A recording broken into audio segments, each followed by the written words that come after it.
it's crazy about that stuff that happened with Charlie Sheen a couple of months ago. It really I is, still isn't remember it. It's like it happened last week. Yeah. I don't know. To me, it feels like a couple of days ago since he announced it. It feels like it was only confirmed a few days ago. Yeah.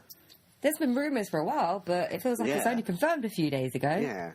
Oh shit, last week we actually told them it was November during our mid-January episode. Yeah. They're not going to believe any of this banter. True. But anyway, it's crazy about the Charlie Sheen Yeah. thing. Shame he's Well, dead not now. sort of. Like, he was a drug addict and he was a sex addict. I know he's not a confirmed sex addict, but you could assume. Yeah. When a guy goes through that many women, Well, he's it's a got sex to be. It's addict. got to be a hard life for a sex addict. Do you think Tiger Woods ended up with anything? He must have done. How many women did he fuck? Loads. So maybe he was just more safe than Charlie Sheen, actually. Because Tiger Woods, I don't think he was a drug addict, was he? So, I mean, even if a bloody golfer can, golfers are boring. I mean...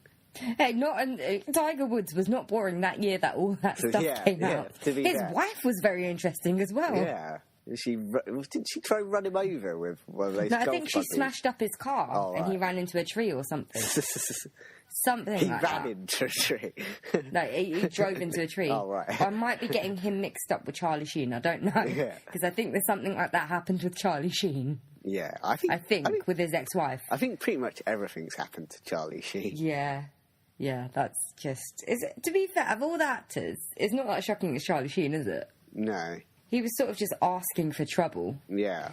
But, like, if he's been spreading it around as well, because I think in that interview he said that he told every woman that he was with. I don't believe that. Yeah.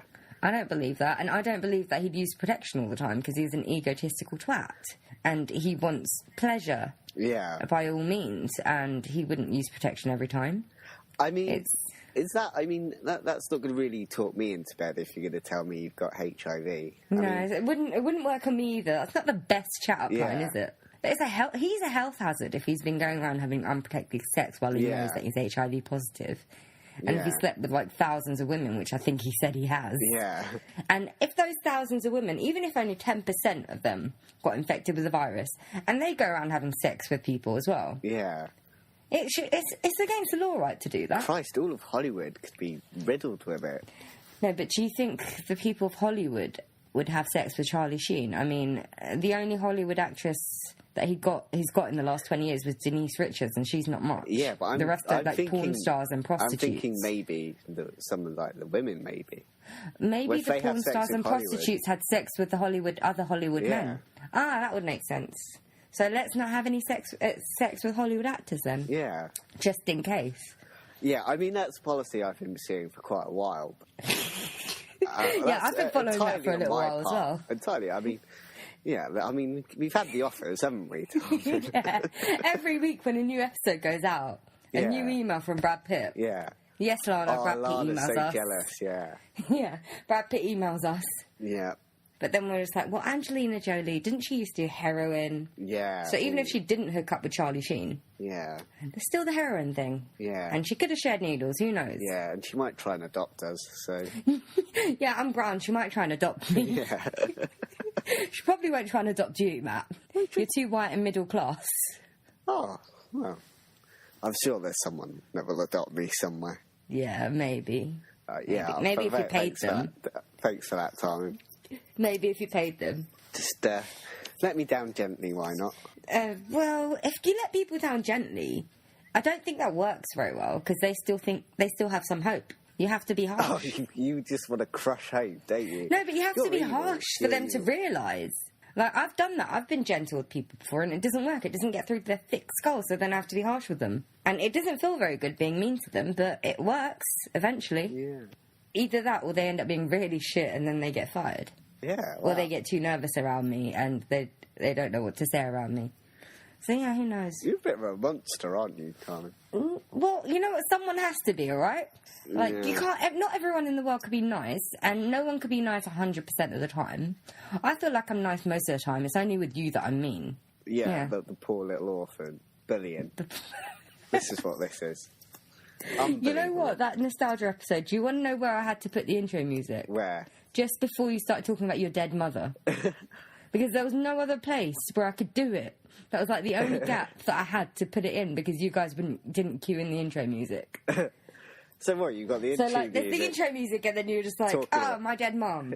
And I was like, oh, for fuck's sake. There's, like, nowhere else I could put it. It was relevant to the topic, right? Yeah, Jimmy Savile, yeah. No, what? We were talking about Jimmy Savile before that. Oh, yeah. And Tweenies. Tweenies, yeah. It was relevant. It was relevant. This is, by the way, kids, this is an episode that went out about a couple of months ago. Yeah, my mother's never been connected to Jimmy Savile before. I don't want that. I don't want that to become a regular thing. Other than you're the connector between the two. Because you love Jimmy Savile, you love your mother. I do not love Jimmy Savile. You can cut that bit out for sure. You know what? You made editing so difficult for me in the nostalgia episode. I'm not cutting anything you asked me to cut out. I might just start coughing this episode then. You bastards. There you go. Can edit that one out. That's an awful cough. Anyway, you know, it's actually kind of topical that we actually started talking about Charlie Sheen stars and Hollywood stars. It's almost as if we did that deliberately, isn't it, Tarman? Yeah, it is.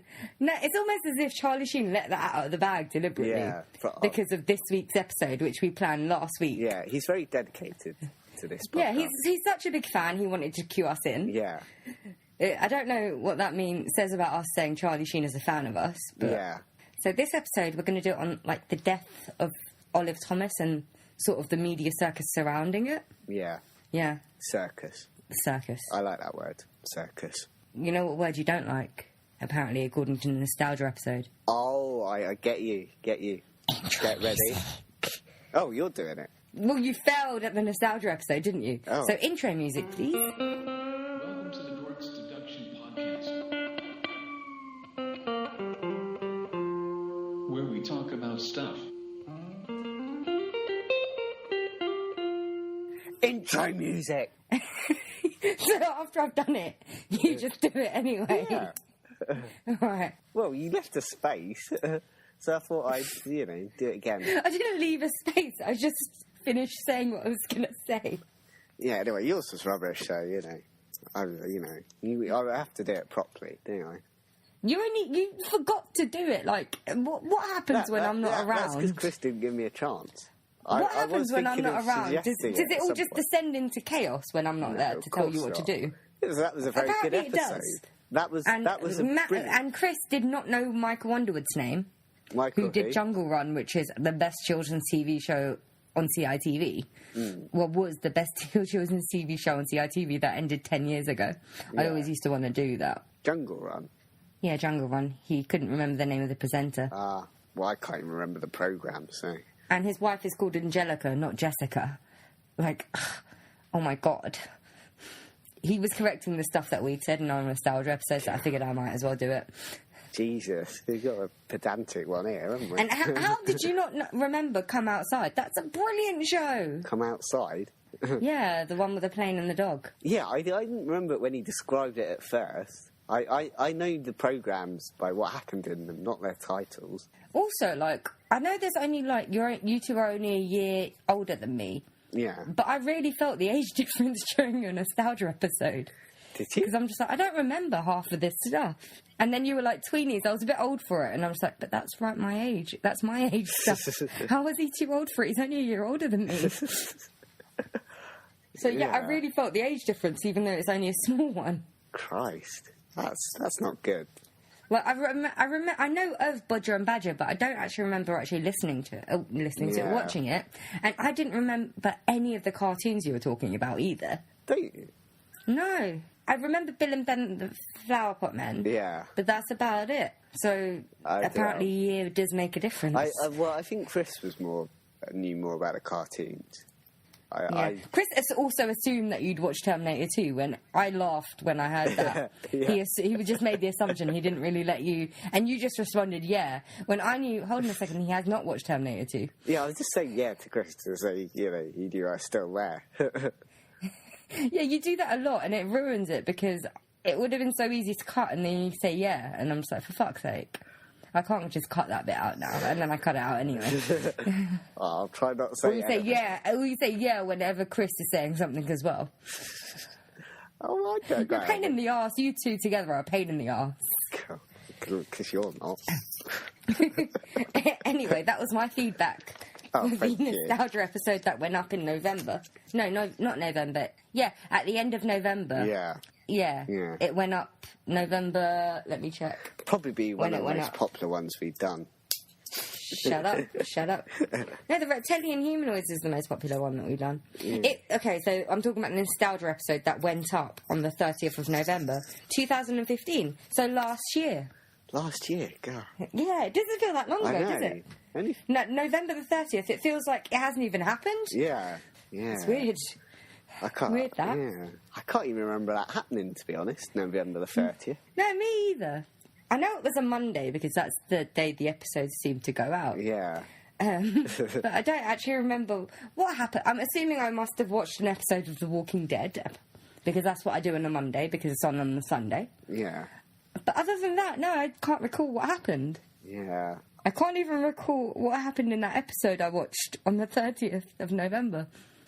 I'm assuming we still haven't found out where Glenn is, but... I think someone was probably dead and walking at some point, maybe. Possibly. I mean... But you'd be surprised how many episodes go by and you barely see a walker. Yeah. I mean, that's pretty much the show just sorted out, isn't it? Dead people walking. No, I mean, there can't be that much more to it. It's about the survivors, you muppets. The survivors. Oh, that's not interesting. I'm only interested in the dead people. Yeah, you and your munting. Oh. And necrophilia. Yeah. Speaking Just of add dead that in, people... Carmen. Speaking of dead people, what is this episode on? Someone that's dead. Yeah, it's dead. I don't want to fuck them, so... Well, you know what? Olive Thomas is a beautiful lady. She was, actually. Yeah, she was really, really beautiful. I can understand why she was so successful, but I don't actually know how successful she was back in the 1910s and 20s because I wasn't there. Yeah. But from what I can tell, she was quite successful, but more through reputation than what she did. From what I was reading, she did have talent, but a bit like who she married, actually. They kind of... But it's just they weren't really that focused on their careers, or as focused as they should have been. They were more enthralled with each other. They enjoyed and partying. Partying. And back then, which is Hollywood's many vices. But actually, the partying sounds quite fun, to be honest, back then. The party, they seem more out of control back then than they do now. Yeah. But maybe that's because we didn't know everything they were doing back then. Yeah. We didn't have constant social media, or they're not under surveillance constantly, so the public doesn't know what they're up to. Whereas nowadays, stars have to be more careful, apart from Charlie Sheen, apparently. Yeah. This is going to seem like we're making these comments about Charlie Sheen. People are going to wonder why we're still talking about it. Yeah. Months we later. Really can't let it go, can we? No, we really can't.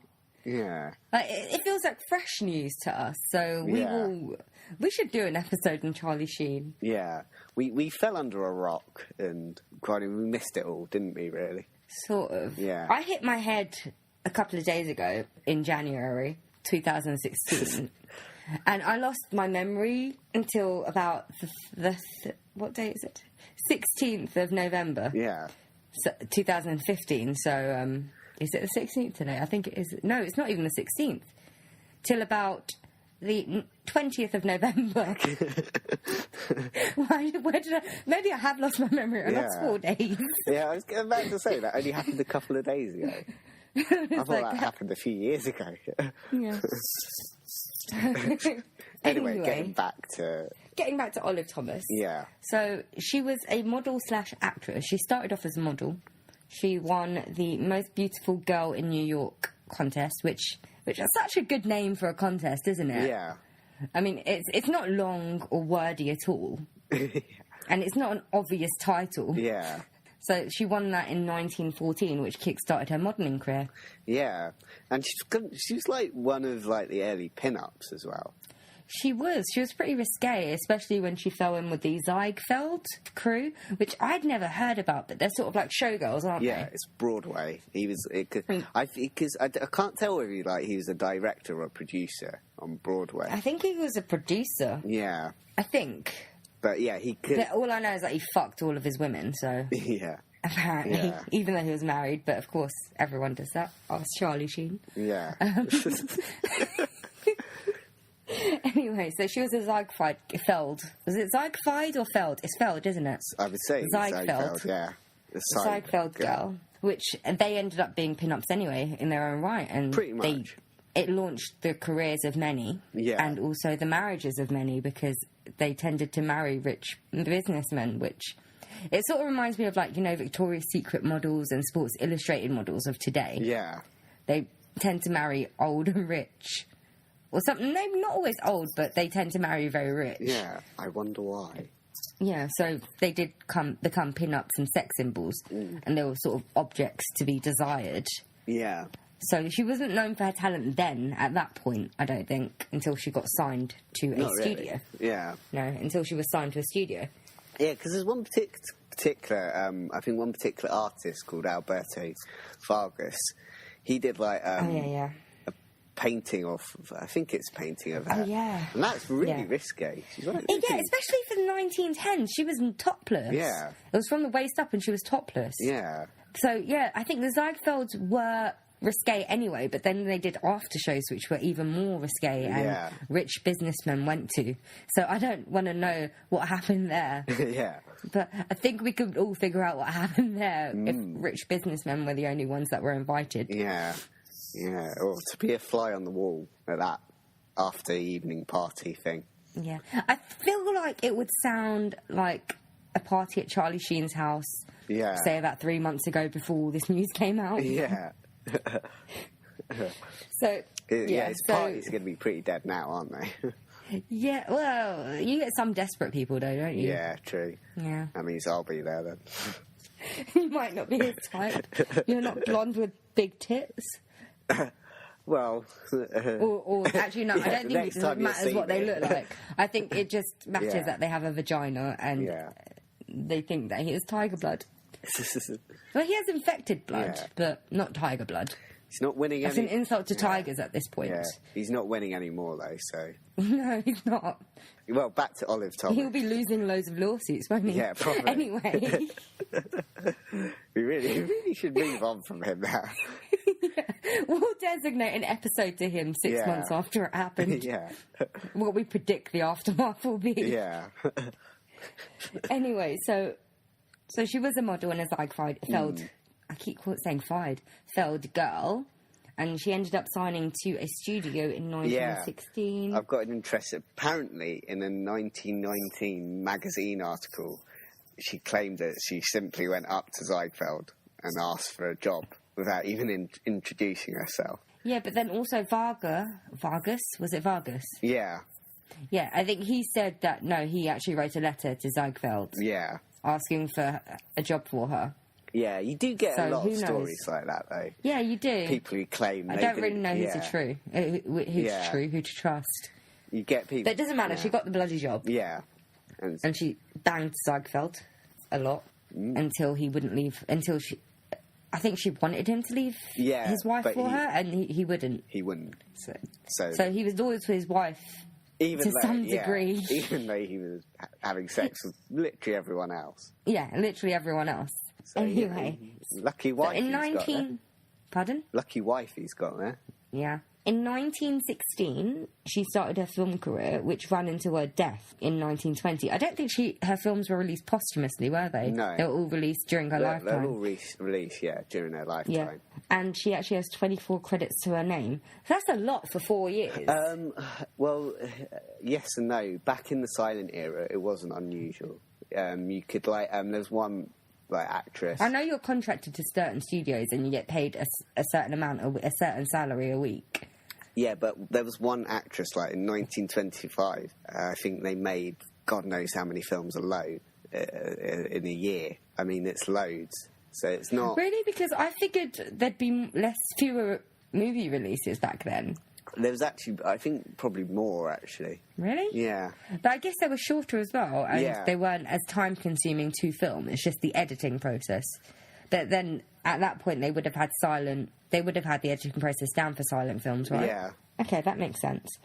But I still think 24 is a lot for anyone. She must have been working constantly. Well, she was working constantly. Yeah, they worked quite a lot back then, and I think that was one of the difficult things of her marriage. Yeah, that was, because they were away for Did we actually mention No. who she was married to? Okay, so that's her career up until 1920. Yeah. Sort of. We gave you a brief overview. Yeah. So let's talk about her actual personal life. Yeah. Well, So she was born into not a very wealthy family. I mean, she had, I can't remember how many siblings, a lot of siblings. yeah. Her father died when she was young, so her mother had to go out and work at a factory and remarried and had more children because she could totally afford it. More children. So Olive actually left school at 15 to start working to earn money to help her family out, which actually happens a lot back then. Yeah. But also shows she's hardworking and she cares, so it shows that she's a nice person. Whereas a lot of actresses and stuff, you just instantly think they might be a bit cold and a bit bitchy and they've never really had to work for anything because they're beautiful. Because she was beautiful. Yeah. So, yeah. So she wouldn't have had to work. She could have just easily just gone on a train to New York away from her family, started her career then. Yeah. She got married at the age of 16 to Bernard Krug? Thomas. No, Krug. Krug Thomas. Oh, Krug Thomas. Yeah. Yeah, and, like, the internet confuses me because some people are saying that she was 11 when she got married and 12 when she got married, and that didn't make any sense to me because apparently they didn't do the math. Yeah, it sounds illegal as well. Yeah, she was in 1894. She was born in 1894. Yeah. And she was married In 1911. Yeah, so she would have been just under 17, I guess. Yeah. So people... Okay, so if you've read on the internet somewhere that she was 11 and 12 and 13 when she got married, that's not true. Yeah. Because I think there's actually... No, there's a census in the year of her birth, and it confirmed that her birth date. So that was BS. It confused me a little bit, but that was BS. Yeah. And she was married to him for 2 years, and it wasn't a happy marriage because she divorced him on the grounds of desertion and cruelty and moved to New York shortly after she separated from him to start her career. And I think she even admitted... I don't know if it was her that admitted it in the documentary or someone else, but... Yeah, the only reason she got married was to give her mother one less mouth to feed. Yeah. Which is a sacrifice, man. Yeah, but I think that kind of thing happened a lot kind of back then. It did, which is really sad. Yeah. But then it was the night... I have to keep remembering... I have to keep in my head that this was a century ago. Yeah. But then again, a century ago isn't actually that long ago. True. If you think about how long the world has existed... Well, how long we've had a calendar. 2016 years, apparently, Matt. God, Cliff's been doing all those calendars for that long. Jesus. Have you still got the one we gave? No, we didn't get you a calendar. We got a card, a singing card, didn't we? Yeah. Well, I've got a calendar upstairs. I think that was one of you two got that for me. I think that was Lana. Yeah. She does do some things, right? Yeah. I guess so. Yeah. Anyway, so she divorced Bernard and moved to New York, and she started a career which we've already discussed. Yeah. The only other significant relationship apart from her second marriage was Florence Ziegfeld, which we've also discussed. Yeah. And so eventually she met Jack Pickford. Yeah, who was in Mary 1916. Pickford's brother. And most people probably haven't heard of Jack Pickford. Not people that aren't like studious about the silent film area. Like the general public have heard of Mary Pickford, but not of Jack Pickford and Lottie Pickford, which is the other sibling. Yeah. Because they weren't as successful as Mary.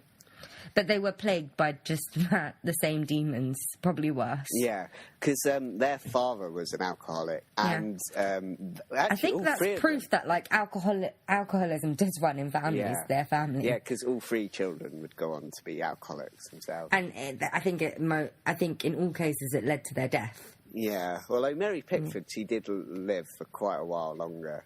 Yeah, she lived for quite a while longer, but she wasn't a healthy person. No, she wasn't. So I think the alcoholism aided that. Yeah. Yeah. Yeah, and it was kind of... It sounds a bit like a kind of like whirlwind kind of romance in a way.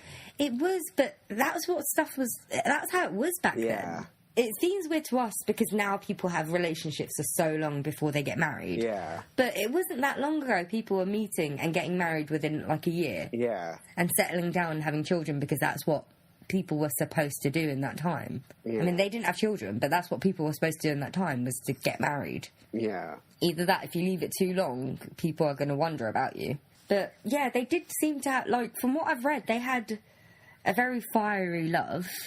sometimes it wasn't easy, but they did love each other like a great deal. Yeah, you do. That's what I kind of got from reading about them. Yeah. Like, even after Olive's death, I mean, Jack Pickford did remarry, but everyone said that Olive Thomas was the love of his life. I think even Mary Pickford in her autobiography wrote about it. And she wasn't particularly fond of Olive Thomas. I don't think any of the Pickford family were. No, not as a person. It's just they didn't want them to get married. They thought they were too young. It sounded a bit snobby to me because Olive Thomas came from like a musical kind of background. Yeah. I read that comment and I'm just like, wow, I do not like Mary Pickford now. And then Mary Pickford was just, I think it was in her autobiography. She wrote about how, well, she should just stick with those people because she has plenty of suitors there. She's a great beauty. She's had plenty of proposals. What's the point? Why did she bother with Jack? Yeah. Basically, that's the gist of it. So, yeah, it was quite snobby. It seems like something we'd say in this podcast, to be honest. We're not that bad. No, we're not that bad. Because we don't have the funds or the class to be. I don't know. Anyway, so she met Jack Pickford in 1916 and she married him that same year. Yeah. That's the same year she also launched her film career, I might add. Yeah, so it's all pretty quick. Yeah, but she kept the marriage a secret from the public anyway. Yeah. Because she didn't want people to assume that her relationship with Jack Pickford was the reason... her relationship with the Pickfords in general was the reason that she was getting successful in film. Yeah. Because Mary Pickford, we know of now, but she was such a big deal back then. She was one of the most famous, or the most famous silent film star of that era. Yeah. Especially as a female, because, there were plenty of male silent film stars who were ridiculously famous, and we still hear about them today. But Mary Pickford is the only female one that we really hear about, isn't she? Well, no, there's a couple of others. There's but she's the biggest one. Lillian Gish and people like that. Oh yeah, I forgot about Lillian Gish. What's interesting though is like, but I think Mary Pickford's career survived, sound kind of. Not really. Well, it survived longer than the others. I don't. Like Lillian Gish, she stopped getting work afterwards, didn't she? Yeah, but the moment sound came in. Yeah, but Mary Pickford, and Mary Pickford became a producer. 1934. Yeah, but she became a producer, right? Yeah, she did do a bit of producing. She's the one that founded United Artists. She was one of the people that founded that studio. Isn't it with, so she was still a big deal. That's with Charlie Chaplin, wasn't it? And so she was still a big deal. Yeah. And also, you'd never see women in that position, really, as a head of a studio. Well, she wasn't a head, but she was a founder of it. Yeah. So that's how big of a deal Mary Pickford was. This episode is not about her. No, I completely forgot for about 5 minutes. Yeah, but she's important to the whole thing. She's Jack Pickford's sister, so she's pretty important. And there's a lot of insinuation that Jack Pickford only had a career because of his sister, which is actually he got his start. I think.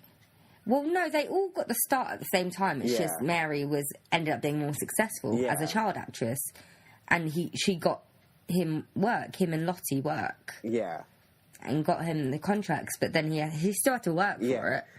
The thing is, with nepotism, you get your start in the industry, and sometimes they could push it further. Yeah. But usually you have to figure out how to stand on your own 2 feet at some point, or you'll stop getting the work. Because there's only so far nepotism can take you. Like, who hears about Paris Hilton nowadays? Very rarely.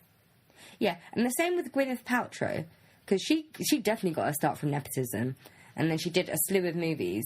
Other than, like, the Iron Man and Avenger films, do you really hear about her work? You hear about her being, goopy. Yeah, a bit weird.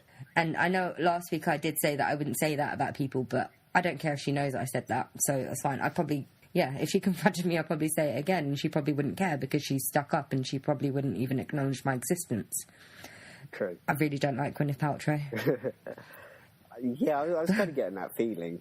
Yeah, I know I was saying before, it's like we don't really know them, but I think we know Gwyneth Paltrow well enough. But anyway, you don't hear about her work, which is what should be important. You hear about her attitude, but you don't hear about her work. So she got a start, but she hasn't really managed to sustain it, apart from the Iron Man films, which were over. Yeah. So, you get your start in the industry through nepotism, but I don't think it can sustain it. Yeah, and especially not to that degree, not to, like, the high level of fame. Yeah. okay, certainly he wasn't like as big a name as his sister, or wasn't really in. He was in like a couple of big films though. He was in. Well, actually, he was. There's a few like you probably haven't heard too much about them now, but at the time they would have been quite big. So he was in. He was known. Say he was. I'm trying to think of like a modern day equivalent, but I can't. Yeah. Someone that's sort of known but not known. I'm trying to think of like someone who's like. Oh, Chris Pine. Yeah. So like Chris Pine, he's not the greatest actor, but he's known, but he's not mega famous. Like he does solid work, and that does get successful, like the Star Trek films and stuff. Yeah. So he is in successful films, but not everyone will know his name. Yeah, he was kind of like the kind of role he did play a lot of like supporting roles, and then there's like the odd few films where he like was trying to be like the leading man. Yeah, but that's what happens. You get no, but the thing is, like back then, you'd get signed to a studio, and the studio would assign you roles. Yeah. So if they thought that you were good at this particular role, that's the only role that they would give you. They wouldn't really give you a chance to do anything else unless a space freed up. Say one of the other actors retired, or whatever, and then they might give you a role that would have gone to them. Yeah. But that was one of the horrible things about the studio system. The actors didn't really have a say in what they were going to do. They couldn't really turn it down. Yeah. So the studios would assign them whatever. That's how Marilyn Monroe became like the blonde bombshell, because that's the only job that the studio would give her. Yeah. Yeah, because... so I'm glad the studio system is over. Yeah, pretty much. I think was it Betty Davis? She tried to break free from that. She did, and she came here, right? Yeah, you're very lucky that your career kind of survives that. That's how it really was quite strict. But then she came along a lot later, so that's when the studio system was sort of subsiding a little bit anyway, wasn't it? Yeah. People were getting disgruntled with it. Yeah. So, yeah, but then at least she had the option to come to Europe. Yeah. Because Europe, okay, I know Britain doesn't feel like there's much of a studio here, but before the war, and even during the war, we were quite successful in film. Yeah. Yeah, it was only just post-war everything went downhill because Britain was in ruins, basically. Yeah. So there was an industry, it's just we don't have it anymore. Well, not much for one. Well, we do, I feel like we do limited work, but we do good work. Yeah. If that makes sense. Yeah. Like, we don't have as many releases as you find in Hollywood, but that's the beauty of it, because then there's less shit. Yeah. So you're funding good things. Yeah. You're funding things that you're hoping will be successful. I'm not saying we don't release any shit movies, because we do, but not as much as Hollywood. True. And not at the percentage of Hollywood. Yeah.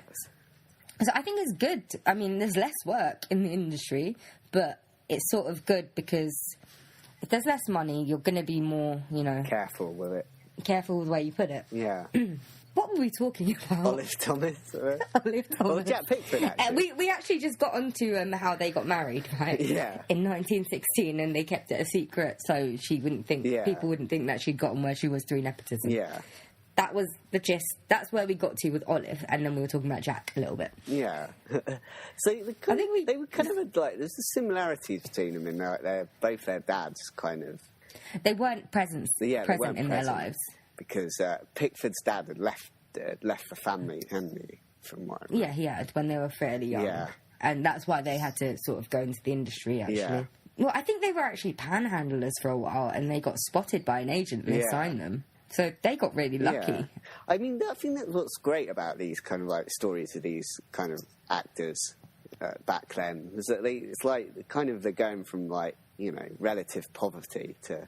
I think it's a good rags story. to riches. Yeah. Whereas nowadays it's mainly middle class to riches. Yeah, well, it's not too bad. It was all kind of like quite like it all sounds quite like romantic now. Like they kind of like they fell in love on like the dance floor and stuff like that. It's said, Yeah. And she described him as like a brilliant dancer and stuff like that. You can love someone and also hate them though. Yeah. Because their relationship was really volatile. Yeah. But they didn't have their own child, but they adopted Olive's nephew. That's so I had I can't find. Yeah, because I had couldn't find a time where they'd adopted him, so I didn't know if he lived through the volatileness, and I didn't know about his movements. And I don't know if he's actually said anything about their relationship. No, all I know is they adopted him. I don't even know if he stayed with Jack after she died. Yeah, I don't think so, because he became an alcoholic, so... He was already sort of one. Yeah. They were all alcoholics back then. And drug addicts. Yeah. But yeah, I mean... Allegedly. They adopted him in, 1920, so it's not long before she dies, so... All right, then. It's a bit harsh on the kid. Yeah, he lost a mother and lost a second one. Yeah. Tough life. Yeah. But as you said, it was quite volatile, and... Yeah. They spent very little time together. They were constantly working. Like, come on, Olive had the 24 movies out in 4 years. Jack... I didn't look up, but he had quite a lot out. So they were spending months apart, and that would be strenuous on a relationship anyway. Yeah. But then you have rumours of infidelity. Yeah. On Jack's part. I don't know if that was after, she died, or during, but I think it was during as well, wasn't it? I think it was during, but it happened, a lot. I mean, there's always rumours and that kind of stuff going about. There always is now. Yeah. Some of it's founded, some of it is unfounded. Turns out the Charlie Sheen ones were founded. Yeah. Well, no, that's not even the right term. Turns out the Charlie Sheen ones had basis. Yeah. Yeah. I think we all pretty much knew it's true. Anyway. Yeah. Yeah, we all did. Yeah. Even before he came out as crazy, I mean, he came out as Tiger Blood. He was crazy. Yeah. Until he came out as crazy, alcoholic, drug addict, sex addict. So sue me, Charlie Sheen. You'll give us press. We'll earn money from this. Yeah. And I can quit my job. Yeah. Please, fucking sue me, okay? Because I don't have any money, so you won't get any. Yeah, we're just going to do this podcast until we get sued. Yeah. And then we're going to... I bet you in the end it will be Lana when she finally listens to it. God, all the stuff we said about Brad Pitt earlier. That's going to be what does it. That's actually the nicest stuff we said in regards to her. Yeah. Anyway, so they had a volatile relationship. Yeah. And it was sort of falling apart at the time of the death, so they decided to go to Paris for a second honeymoon. Yeah. Which turned out to be the worst decision they've ever made. Didn't really bring the marriage together again, did it? No, sort of destroyed it, because, she's dead now. Yeah. Well, they're both dead now. Yeah. But yeah, so they'd gone to Paris and they were kind of hanging around in Paris somewhere, weren't they? Yeah, somewhere. I think they were in a restaurant at the French Quarter, not the French Quarter, somewhere like that. It's quite a famous part of Paris. I'm thinking of New Orleans. Yeah. The Maison something. The Montparnasse. Oh, That's probably not how you pronounce it. Yeah, that's the area, a quarter of Paris it was in. Oh, okay, so, yeah. And they were staying at the Hotel Ritz, so the kind of... They do seem to but they do seem to have spent a shit ton of money. I'm wondering where it came from, though. Yeah. Because... there are reports of they would constantly be fighting, and to cover it up or make up for it, they'd just buy each other extravagant gifts.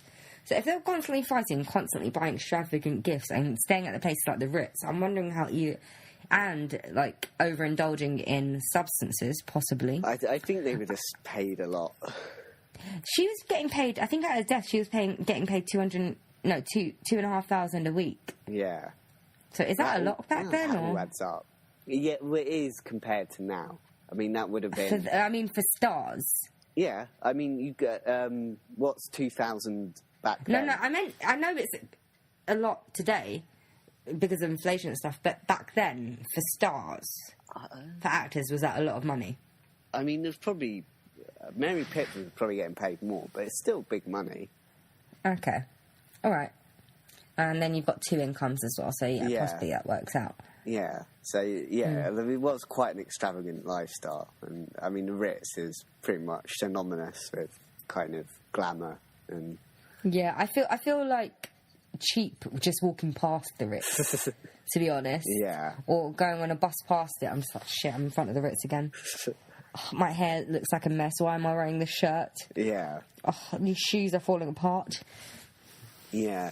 We're going to have to accidentally end up in there one day. Accidentally? Yeah. Just try and walk in somehow. I've always thought about maybe trying to get a group on for tea there and just going in a tracksuit bottom. Yeah. And see what happens. I don't think they'd let you in. No, they wouldn't let me in. They're quite strict on that kind of thing. Okay. Yeah, they are. But like the Ritz is a hotel. Shouldn't you feel at home? Yeah, I suppose. So like, I should be able to wear tracksuits because guess what? I know tracksuits are for working out. I use them to just, laze around in the house. Yeah. It's quite comfortable. Yeah. Yeah, working out's not really our kind of thing, is it? I walk a lot and that's about it. Yeah. After everything else, I can't be bothered to do anything. Yeah. But because most of my time I sit around waiting in the recording studio for you to come back. Yeah. Yeah. This is where you are all the time, pretty much, like, isn't it? all the time. Yeah, you haven't seen daylight for ages. Yeah, that's why I'm so pale. Can you not tell? Yeah, yeah. I haven't had sun in months. I've noticed how pale you are.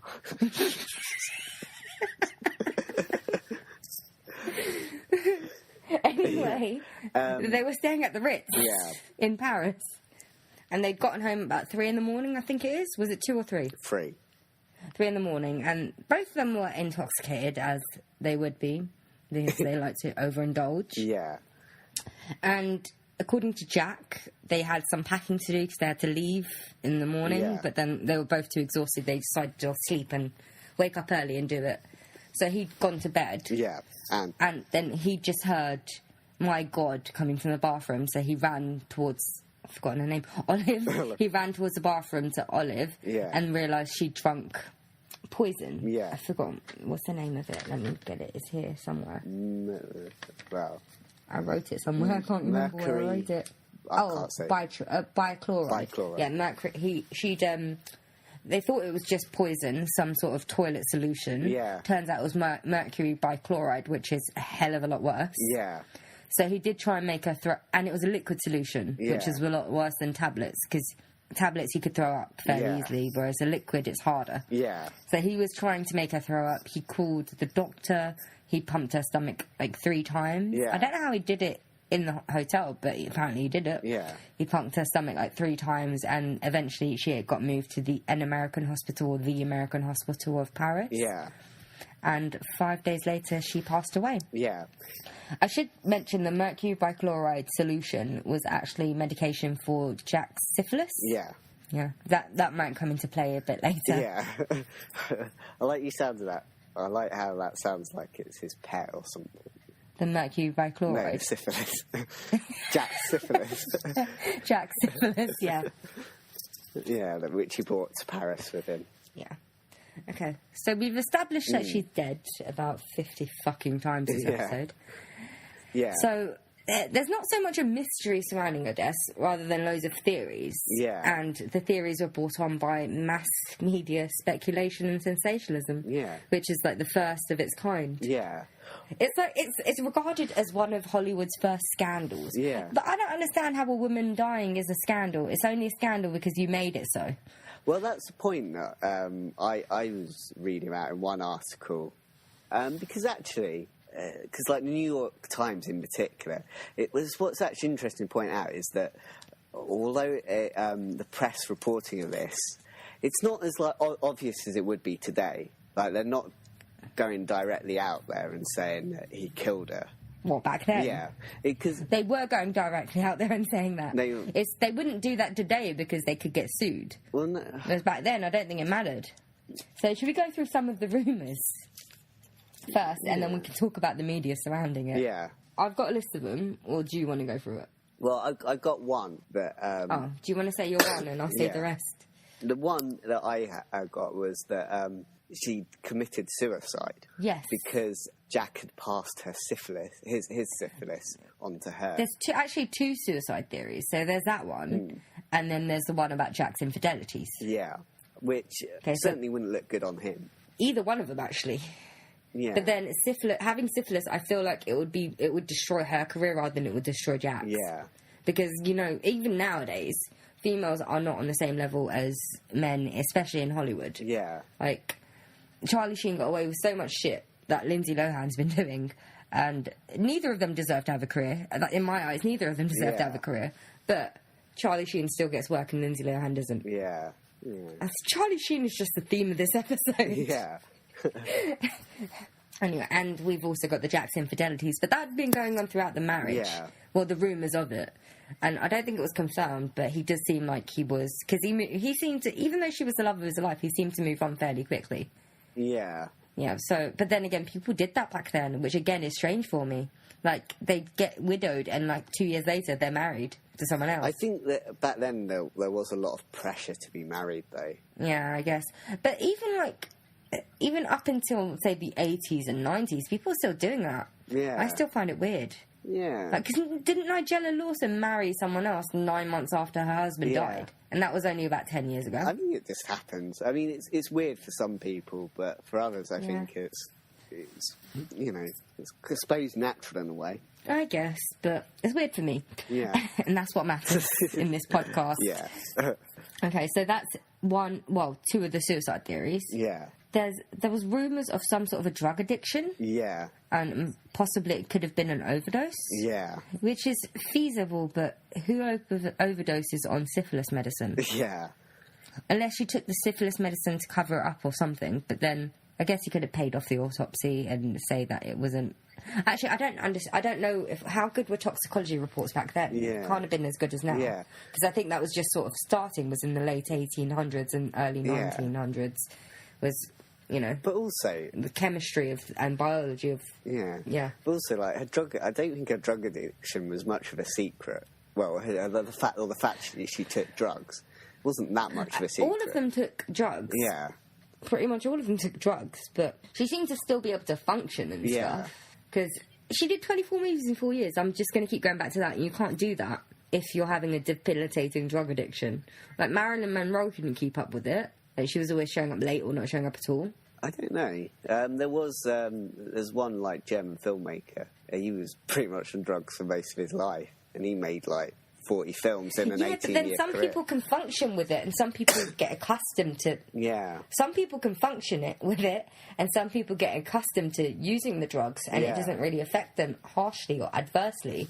Yeah. So unless she took a mass quantity of the drug... Yeah. A lot more than she would have done, usually, then... Yeah. Yeah. And then the only way, if it was like a mass quantity and a lot more than her usual amount, that must have been on purpose. So then again, it might have been related to suicide. Who knows? Yeah. So possibly her and Jack could have gotten into one of their arguments and, you know, descended into madness. Yeah.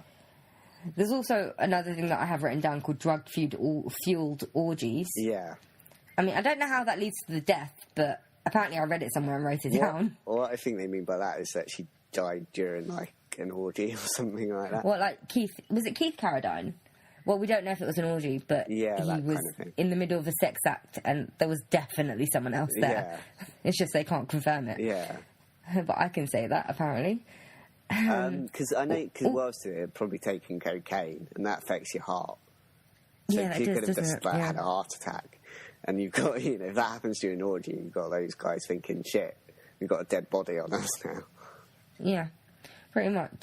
The last one, I think that's the last one. The last one I have written down, which is ridiculously far-fetched for me, is Pickford tricked her into, or made her drink the solution somehow. I don't know how. Yeah. To collect the insurance policy Yeah. on her body, on her life. Which I just find ridiculous purely because after she died, she didn't even have a will in place, so her estate got split between her mother, her brothers, and Jack. Yeah. And then Jack actually gave his share to her mother. Yeah.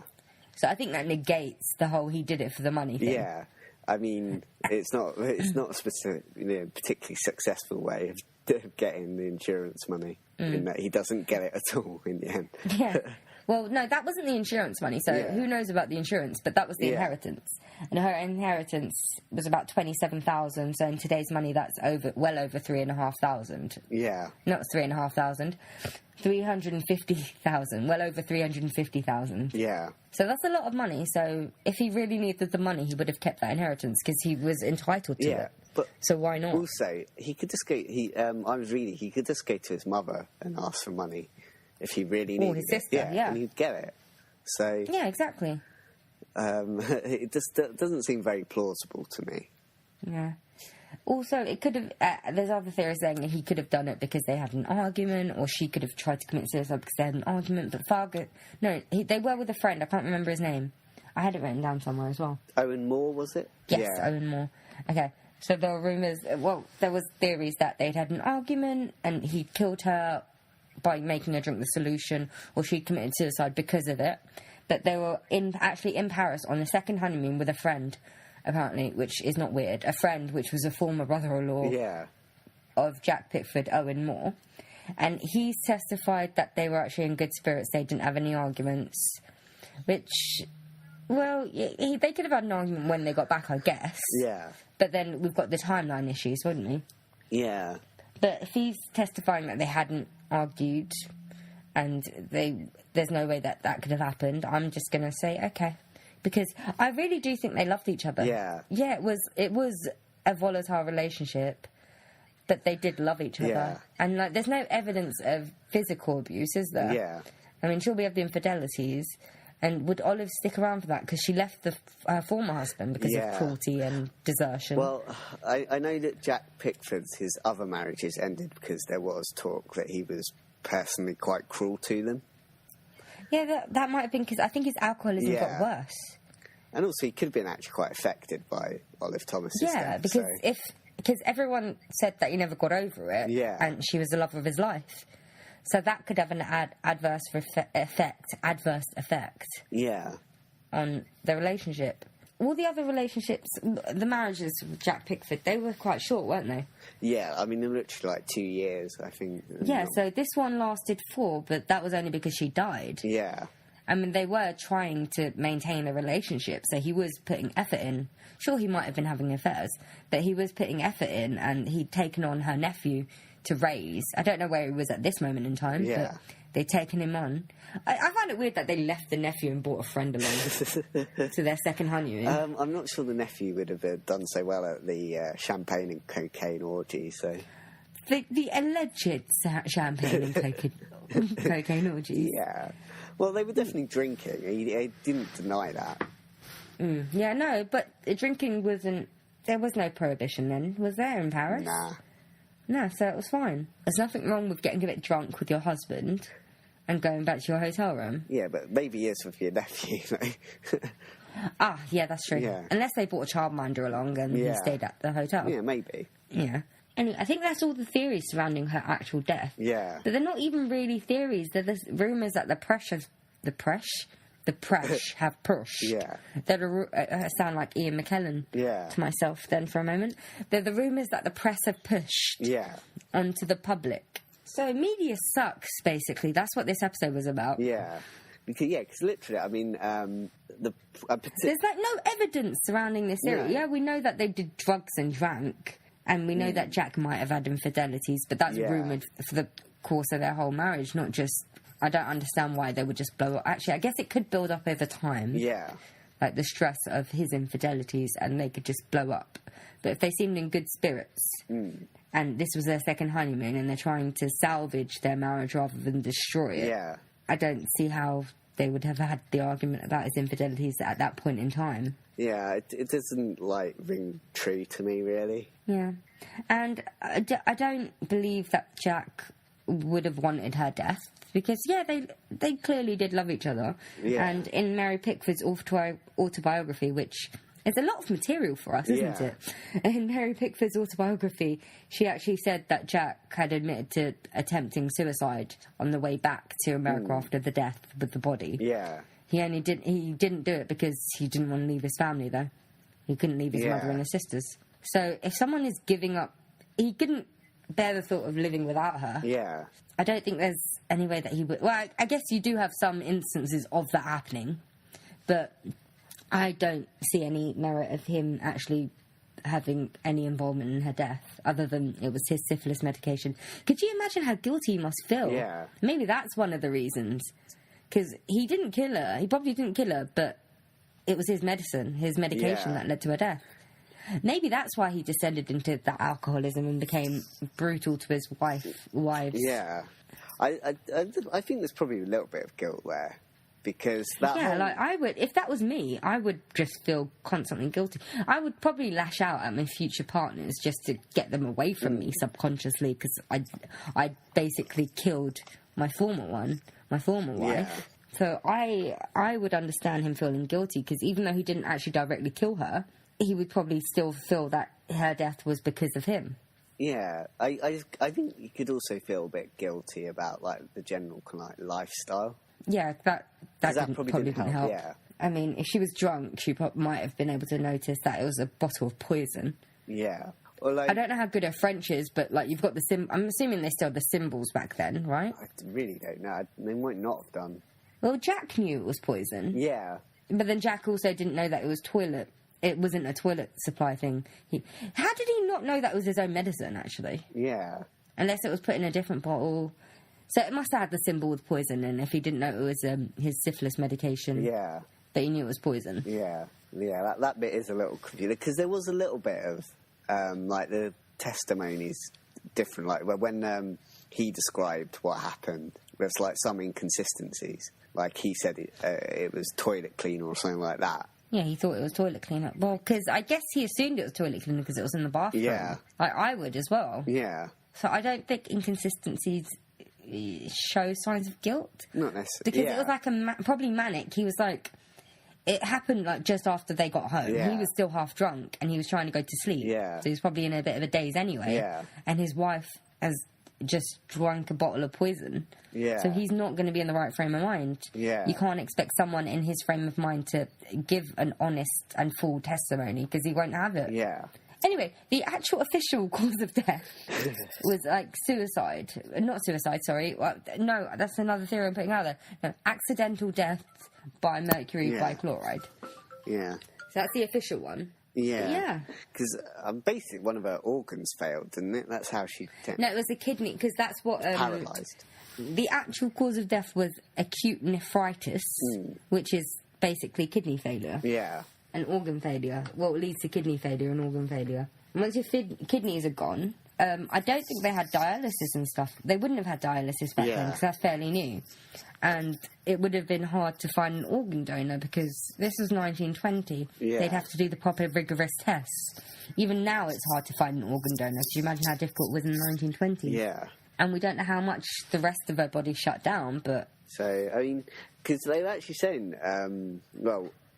he was saying that she lived, like, she was just, apparently she was a strong fighter. She did try and live on. She lived 5 days when they thought it would be, like, 2. Yeah. And even in her last day, she sort of lost all sense of self, but she recognised Jack. Yeah. And she was trying to comfort him. Yeah. Which was very sweet, I think. Yeah. But it's really depressing. Yeah. Well, I think that's... Because he knew that she was going to die, and he was just like, I'm a bit weak. She was saying, I'm a bit weak, but I'll be fine soon. Well, I think that's where some, like, the inconsistency came in, because it's claimed that she didn't speak after it happened or something like that. Oh, by some of the, really? I didn't read that. But yeah, I was reading somewhere that the doctor said that she didn't speak after it all happened. But yet he claims that, you know, she could recognise him and said, you know, Jack or something like that. Or maybe he's lying, or maybe he's seeing what he wants to see. But that doesn't mean that he's killed her. So, you know. Yeah. No. Well, like some people, they just see and hear what they want to hear. Yeah. And he wanted to hear her voice. He wanted to see her look. He wanted to see her look at him one last time. So maybe he made himself believe that. Yeah. Or maybe he was drunk at the hospital and he really thought that was. Yeah. Yeah. He probably did get drunk at the hospital. He was an alcoholic. Yeah. This was a stressful time. Yeah, you couldn't want a glass of something. Yeah, he probably would have got drunk at the hospital. Yeah, you're not going to want water, are you? So. No, because it might be the syphilis solution. Yeah. Because that's what she thought it was. She thought it was either water or sleeping pills. Yeah. Like, I don't understand how. But, okay, anyway. Anyway. How you can mistake liquid for a pill. Liquid poison for water. Yeah. Maybe that's why she screamed out instantly. Yeah. So she can't have taken that much of it. Yeah. But enough to kill her. And shouldn't poison have, like, some sort of a smell as well? But, look, okay, she was drunk, okay? Yeah. So let's blame it on her drunkenness. Yeah. Or suicide, who knows? Yeah, so that's what happens when you drink, kids, so... Yeah.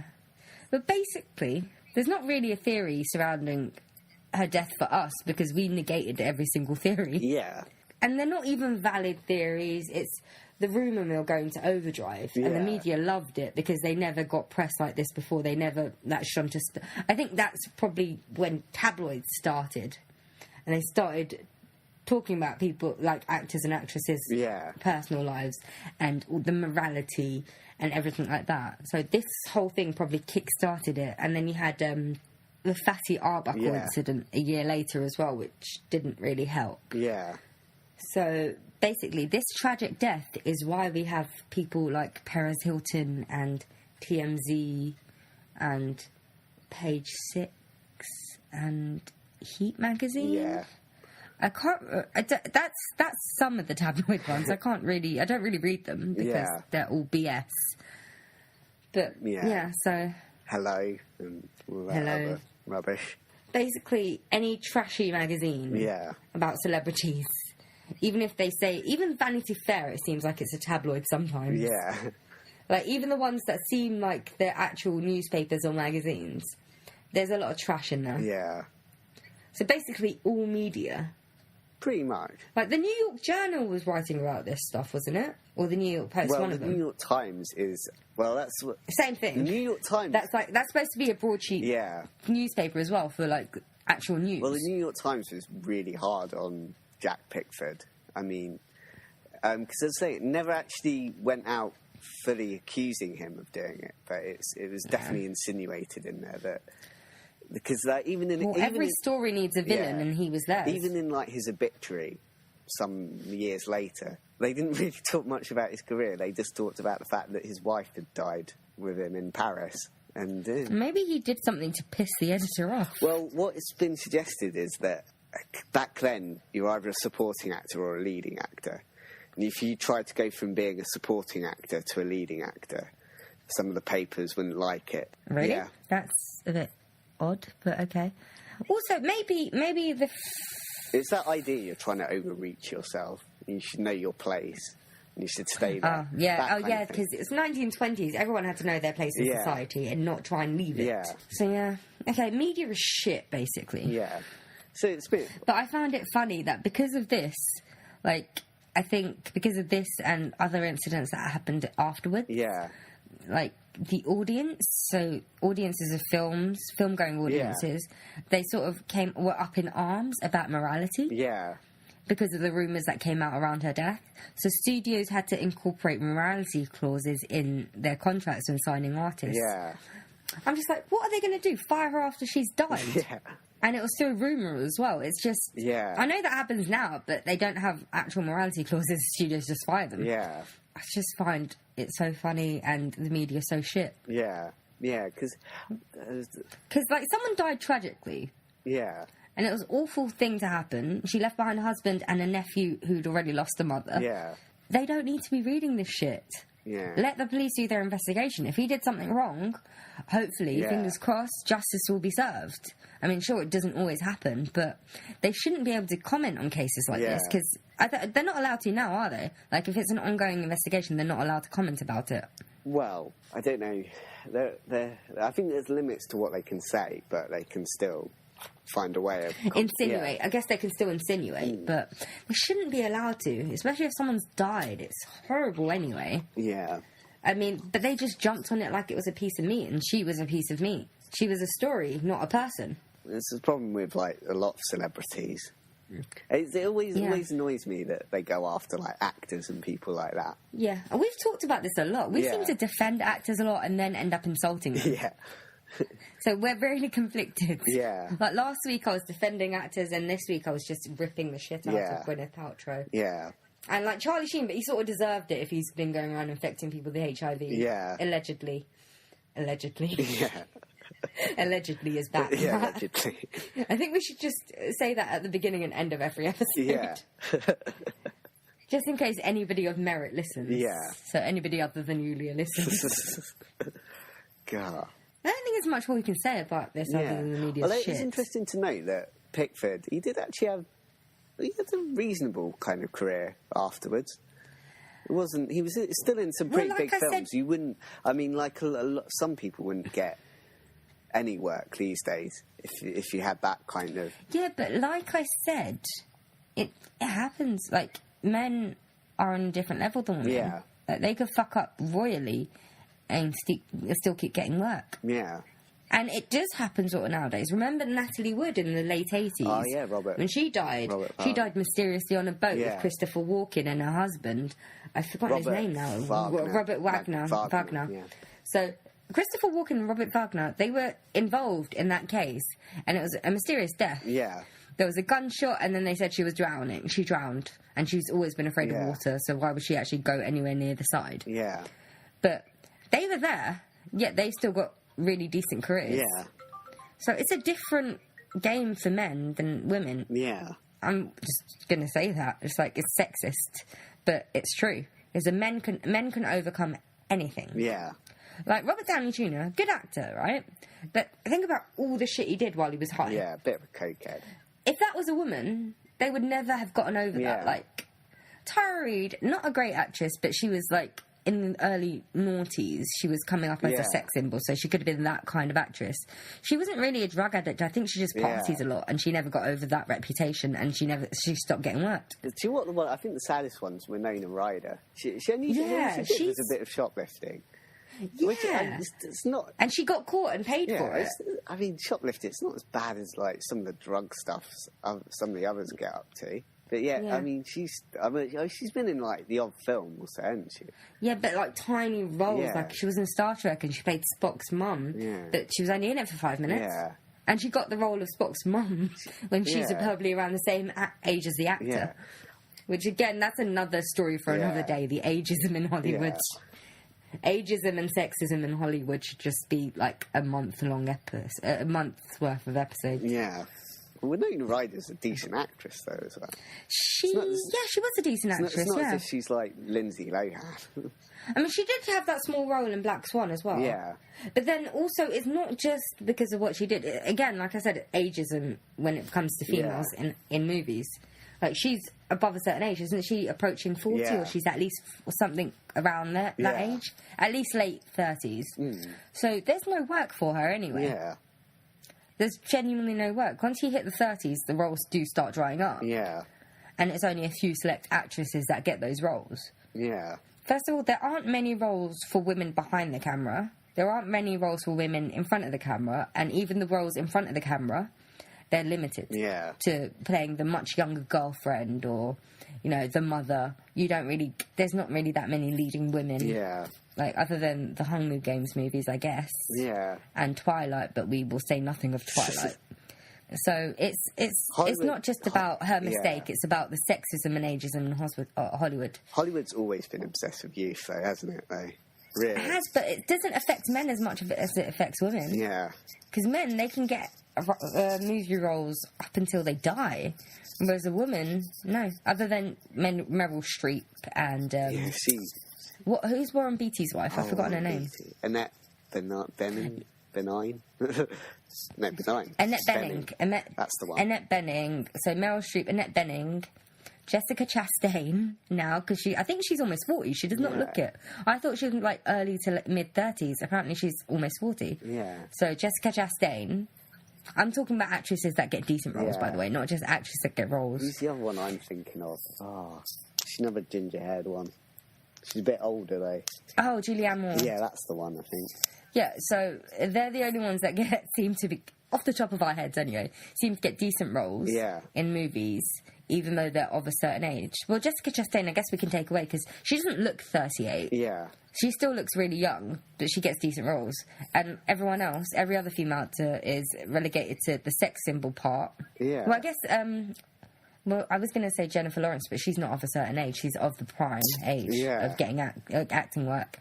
So every other actress, if you're over 30, you get relegated to tiny supporting roles, or no roles at all, or the roles as a hot mum. Yeah, it's a bit... Or the hot older women. Not even the hot older women, no, they never have a hot older women. They always go for the younger women. Yeah. I remember reading an article from Maggie Gyllenhaal.